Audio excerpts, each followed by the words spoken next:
I mean, this is the question that I'm always asked. What's the main difference between Russians and Westerners? Of course, there are differences and there are a lot of similarities. But to give you a good example, I think we could talk about time a little bit, the attitude towards time, how we value time, what is it that we attach, what sort of importance we attach to time. In English, there is an expression, time is money, and that is really so. For example, for Americans, time is very important.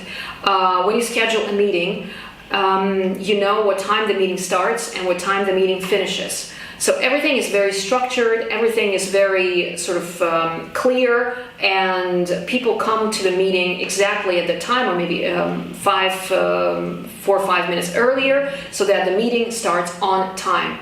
So starting on time, finishing on time is important. Doing everything on time is important. Therefore, planning is important. There's another interesting thing, because in American cultural context, everything is planned. We say there's an expression in Russian or international context, the planning horizon.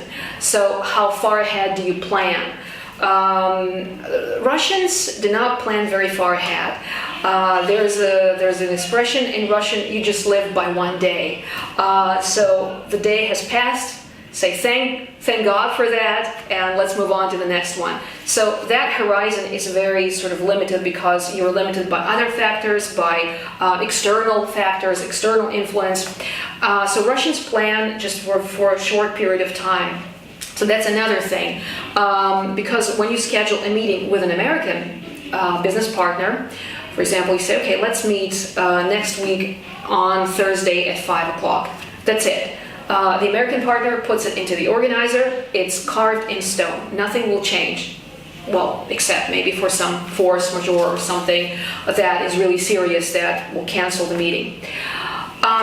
For a Russian, it's interesting that a Russian will call you 2-3 days in advance and say, oh, are we meeting on Thursday at 5 o'clock? Your American partner will be very surprised, to put it mildly, because, yeah, that's been set. That's already in planning. And why are you calling me to double check? And for the Russians, it's very important to double check, because they say when you plan something, oh, let's call each other maybe in 2-3 days to confirm. To a foreigner, that signals that that meeting is not important. If something else comes up, I'll cancel you, I'll do that, and then we'll meet some other time.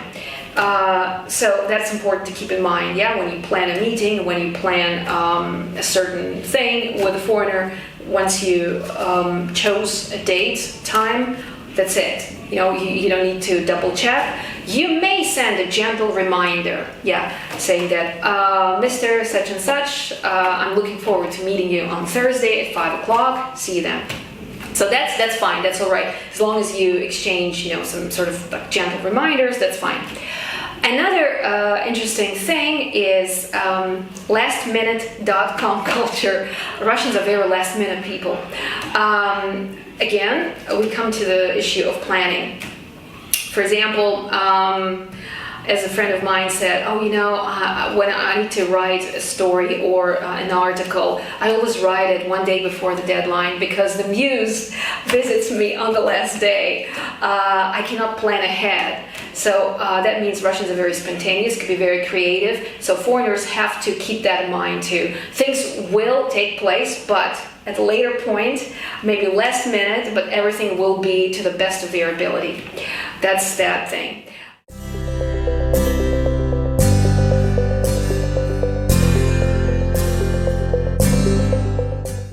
Another interesting thing when I'm asked what's the difference between foreigners and Russians, you just have to also note the difference between Anglo-Saxon culture, the English, the Americans, and Russians, because Europeans are very, very different too. When we talk about the French, Italians, Germans, they're all very, very different. So we have to keep that in mind.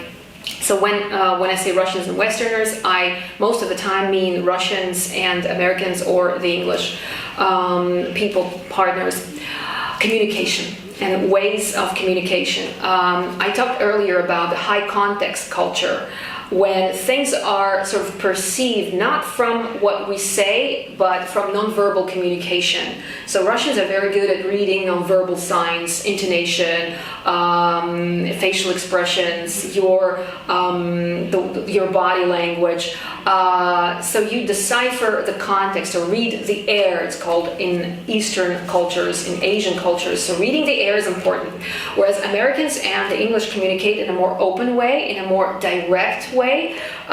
If something is not clear, it's okay to ask. It's okay to clarify things. Whereas in Russian context, in Russian culture, it's not really that important, because when you ask a question, there's a fear that you will be seen by your peers as a stupid person, as someone who is not sharp enough to understand, to read the air, etc., etc., etc. So that poses a lot of problems for, say, foreign professors who come to teach Russian students.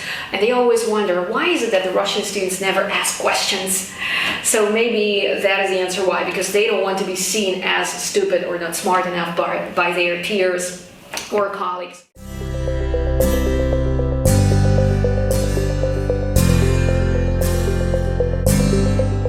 So communication. Another thing that's important to add about communication is that when you are in correspondence with your foreign partner, it's important to reply. For example, you received an email. It's important to write back. Russians do not always do that. They keep the email and they actually think about what their partner told them. They may be working on the problem, but they need to let the partner know that Mr. Such and Such, Mr. Smith, for example, thank you very much for your email. I'm working on the problem already. I've already started the process of whatever, but just let your partner know that you're working on something. You may not have the answer right now, or you may not have the result, but let them know that you're working. Do not leave them in the dark, you know. You always have to keep your partners in the know, what's going on. Tell them what's happening. Tell them about the problems you may be encountering, or the solutions that you have found, but you're testing something. So keep them informed. So that's, I think this is a very, very important piece of advice that I have for the Russians. And for the foreigners alike who are communicating with the Russians, if you do not hear from them, send them another email asking them to explain to you what's going on, so that you need to know. So that's important for the Russians to keep in mind that your foreign partner wants to know what's happening. Even if you don't have the solution to the problem, or you don't know how you're going to solve a certain issue or problem, just let your partners know. So, Mr. Smith, thank you very much for your email. I will be getting back to you shortly,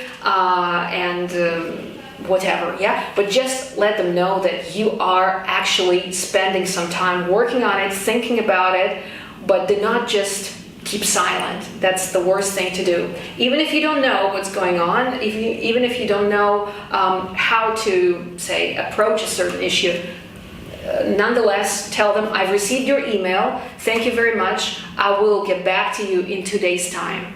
So something like that. Communication has always to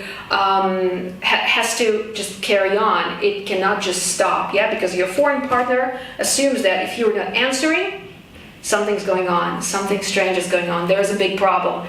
But maybe there's no problem as such, but it's just that you're taking time to look at a certain issue and you're trying to find a solution. So anyway, do not keep your partner in the dark, tell them what's happening.